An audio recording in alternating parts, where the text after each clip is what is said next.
James Herriot, All Creatures Great and Small.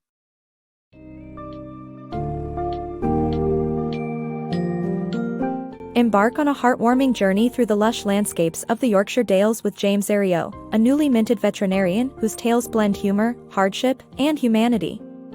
In All Creatures Great and Small, Herriot poignantly captures the trials and triumphs of rural veterinary life in the early 1900s.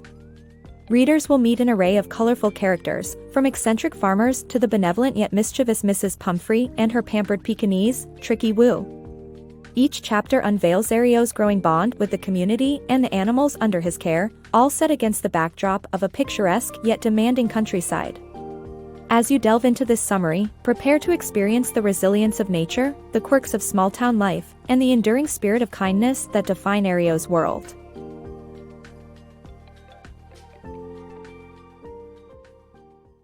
Miracle in the Barn. In a freezing Yorkshire barn, young veterinarian James Herriot finds himself locked in a desperate struggle to save a calf's life. Stripped to the waist and shivering, Herriot plunges his arm deep inside the mother cow, tackling the calf's dangerously misaligned head. The pressure from the cow's contractions pushes Herriot to his physical limits, but his resolve remains unbroken. In the dimly lit barn, the farmer and his son watch anxiously, doubt etched across their faces. Their tension is heightened by the presence of an aged relative, uncle, who freely dispenses unsolicited advice and comparisons to a local vet, Mr. Broomfield, adding an extra layer of pressure to the already impossible task. Undeterred, Herriot tries every technique at his disposal, from repositioning the calf's limbs to employing a blunt hook. Each attempt seems futile, sowing seeds of doubt about the calf's chance of survival.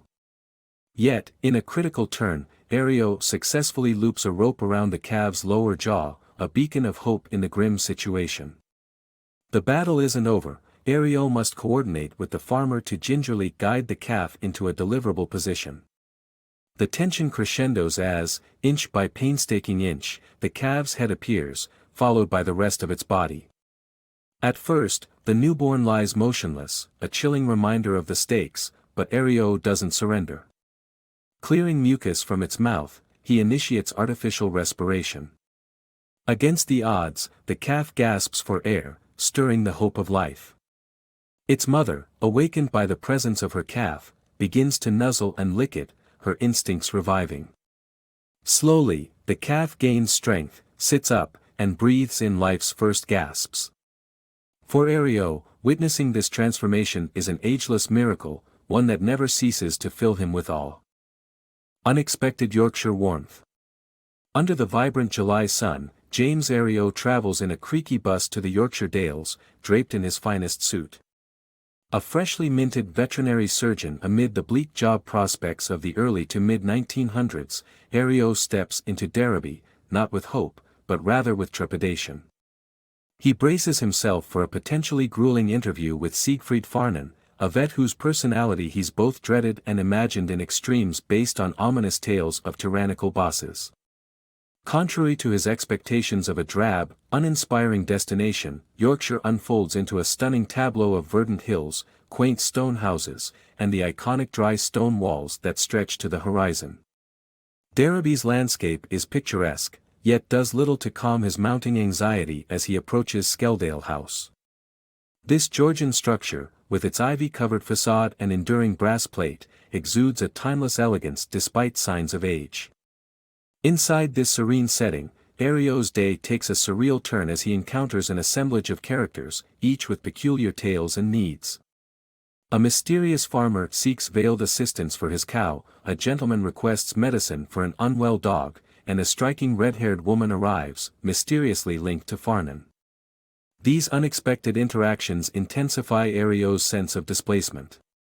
Finally, Siegfried Farnan arrives, dissolving Herriot's imagined German caricature. Farnan's genuine apology for the overlooked appointment and his quintessentially English charm begin to soothe Herriot's fears. As Skeldale House envelopes Herriot in its comforting charm and Farnan's amiable nature unfolds, the daunting prospect of a new life slowly morphs into a promising venture. First steps in vet life. Stepping into the world of veterinary practice in the Yorkshire countryside, Herriot joins Siegfried Farnan in the storied Skeldale house. The old dispensary, with its shelves lined with vintage Winchester bottles full of traditional remedies, evokes the merging of art and science in veterinary medicine. Herriot, however, quickly notes that some remedies are relics of the past, with names like colic drench hinting at bygone therapeutic practices. Herriot's practical skills are put to the test almost immediately. On a nearby farm, under Farnan's observant gaze, he addresses a common but painful issue with a horse, pus in the foot, colloquially known as gravel. With careful precision, Herriot cleans and drains the affected hoof, successfully alleviating the animal's distress and earning Farnan's approval. The day's trials do not end there. When a calf with a wounded leg requires attention, Herriot adeptly stitches and bandages the injury. Another test of his mettle arises at Mr. Sharp's farm, involving a cow with a blocked teat. The task takes an amusing turn when Herriot lands in a dung channel, but with the assistance of Sharp and Farnan, he triumphs over the challenge, clearing the blockage. Returning to Daraby, Farnan presents Herriot with a job offer. In addition to full board, the offer includes a surprising bonus of £4 a week, more than Herriot anticipated. This unexpected reward sweetens his initiation into the field, setting the stage for his journey in rural veterinary life. Tricky Woo Chronicles. As the crisp air of autumn gives way to the icy grip of winter in the Yorkshire Dales, Herriot encounters the tough realities of veterinary work.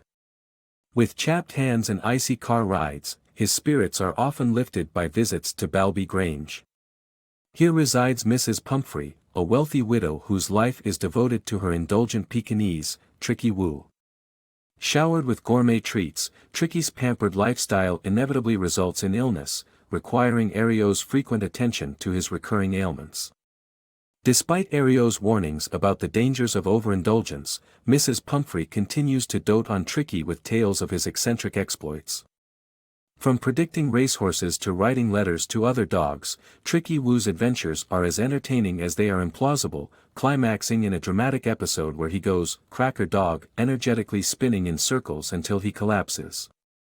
These visits offer Herriot more than just a break from the harshness of his routine, they plunge him into an opulent world of sherry glasses and cocktail biscuits. Grateful for his care, Mrs. Pumphrey sends him home with extravagant gifts such as oak-smoked kippers, vine-ripened tomatoes, and tins of tobacco. Recognizing the advantage of indulging this comedic farce, Herriot begins writing thank-you notes directly to Tricky, although a slight guilt nags at him for sustaining the playful ruse. Back at Skeldale House, Siegfried's teasing about Herriot's arduous duties at Balby Grange serves as a humorous contrast to his luxurious visits. Through Tricky Woo and Mrs. Pumphrey, Herriot discovers that even amidst the demanding and harsh realities of veterinary life, there's room for humor and lightness that makes the challenges a little more bearable. Adventures in Daraby. Stepping into the vibrant world of Daraby, young veterinarian James Herriot encounters a host of intriguing personalities. Among them is Tristan Farnan, the charming yet mischievous younger brother of James's boss, Siegfried. Tristan often hitchhikes from Edinburgh, where he's in veterinary college, exuding a carefree aura that stands in stark contrast to his brother's stern demeanor. A notable episode unfolds when Tristan's exam results are revealed. He admits to passing parasitology but failing pathology, infuriating Siegfried who promptly fires him, a routine Tristan dismisses, knowing Siegfried's forgetful nature. Unexpectedly, Tristan confesses to James that he actually flunked both exams, yet remains unworried, planning to retake them after Christmas. James's professional duties introduce him to Helen Alderson at Heston Grange. Helen, an adept and attractive young woman, captivates James with her deft management of her family's farm and her profound bond with the animals. Their paths intertwine frequently, bound by a shared love for the countryside and a deep appreciation for the grit demanded by rural livelihoods. Eager to forge a deeper connection, James plans an evening out with Helen at the Grand Reniston Hotel, tantalized by the prospect of a dinner dance. This planned evening marks a pivotal moment, James's first official outing with Helen. However, upon arrival, they discover the absence of a dance, and the night devolves into chaos with car troubles and flooded roads. As the night unravels into a farce, James fears this misadventure might deter Helen's interest in him, leaving him determined to retreat from further contact, certain of her disappointment. Contrasts in care.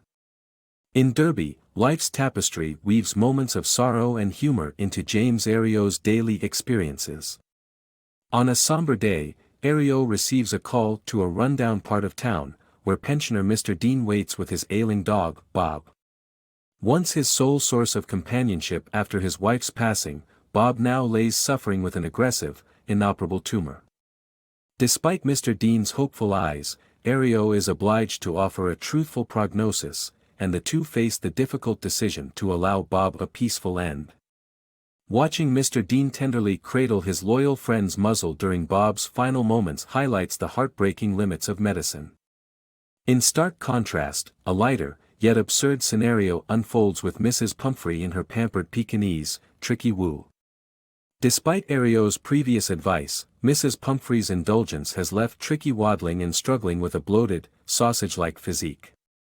His life of luxury brings more discomfort than delight, resulting in frequent vomiting and heavy panting. Herriot steps in with a firm resolution: Tricky needs an intervention at the clinic. Initially lethargic, Tricky finds newfound vitality as he joins Siegfried Farnan's pack of energetic dogs. The change proves transformative. Tricky discovers the simple joys of play and movement once lost in his overly coddled lifestyle. Meanwhile, the ever-concerned Mrs. Pumphrey remains vigilantly attentive, sending nutritional gifts more suited for Herriot and the Farnans than the recovering Pekingese. Through these contrasting tales, Herriot navigates the complexities of life and affection, reminding us that sometimes care comes in the form of both compassion and action. Second chances. James Herriot initially believed his first date with Helen was a disaster, prompting him to halt any further attempts to pursue her. However, destiny had different plans, and they crossed paths again when Helen visits Siegfried's clinic for her injured sheepdog, Dan. This unexpected reunion rekindles their connection, bringing them back to their former ease and charm. Determined to revive their budding romance, James invites Helen to an evening at the cinema. Once more, fate throws a curveball as they find the film they intended to see replaced by a western, Arizona Guns. Just as James is sure this date is headed for ruin, Helen's spontaneous laughter lights up the moment, renewing his hope and encouraging him to continue his pursuit. Despite the progress in their relationship, Herriot faces a significant hurdle: Helen's father, Mr. Alderson, who has reservations about him. This causes James to hesitate in proposing to Helen. But Siegfried Farnan, James's observant colleague, won't allow this uncertainty to linger. Siegfried urges him to take the leap, painting a vivid picture of a promising future, life together at Skelldale House and a home filled with warmth. Emboldened by Siegfried's spirited encouragement, James finally proposes to Helen. To his joy, she accepts, and their union is celebrated amidst the picturesque Dales. This marks the start of a shared journey brimming with love and numerous escapades, securing a future filled with joy and companionship.